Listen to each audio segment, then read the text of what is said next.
কে এর মান কত হলে 49 x square plus K x plus 1 equal to 0 সমীকরণের বীজদ্বয় বাস্তব হবে।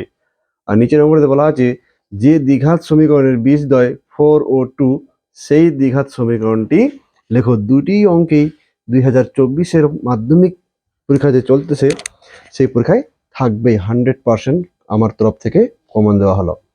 তাহলে দেখো এখানে বলছে বীজদ্বয় বাস্তব হবে, তাহলে বাস্তবের সূত্র আমরা জানি যে B square minus 4ac equal to 0, এটা হলো বাস্তবের সূত্র। তাহলে এবার কি করব দেখো, বি মানে হচ্ছে যে মাঝখানে যে কে রয়েছে সেটা, বি মানে মাঝখানেরটা, তার স্কোয়ার হলো 4টা 4 হয়ে যাবে।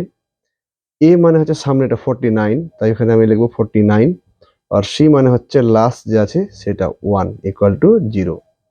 তাহলে এবার দেখো কে সমান সমান স্কোয়ারটা হয়ে যাবে রুট, আর এই সংখ্যাগুলোকে গুণ করার দরকার নেই, ডাইরেক্ট যেরকম আছে ওরকমই বসাই দাও, তারপরে ওদের বর্গমূল বের করে নাও, তাহলেই হয়ে গেল। 4-এর বর্গমূল 2, 2 দুগুণা 4, আর 49-এর বর্গমূল 7 7 49, আর 1-এর বর্গমূল 1 1 1। তাহলে আমার কে এর মান হয়ে গেল 2 7 14, আর 14 1 14, এই হলো আমার কে এর মান। তাহলে কে এর মান হতে হবে 14, তাহলে বীজদ্বয় বাস্তব হবে। এবার নিচের বলছে যে অঙ্কটি, যে দ্বিঘাত সমীকরণের বীজদ্বয় 4 ও 2 সেই সমীকরণটি লেখো।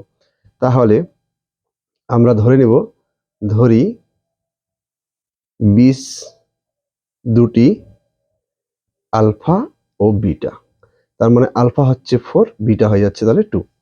তাহলে দ্বিঘাত সমীকরণটি হলো, দ্বিঘাত সমীকরণটি হবে, সূত্রটি হচ্ছে কি, x square minus alpha plus beta into x plus alpha into beta equal to 0। তাহলে এটা হলো সূত্র।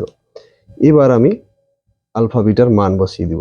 আলফা হচ্ছে 4, বিটা হচ্ছে 2, তাহলে আলফা জায়গায় 4, বিটার জায়গায় 2, এক্স দিয়ে দিলাম, আবার আলফা 4 বিটা 2 ইকুয়াল টু 0। তাহলে এক্স স্কোয়ার মাইনাস 4 আর 2 হয়ে গেল 6, আর 4 দুগুণা হয়ে গেল 8 ইকুয়াল টু 0।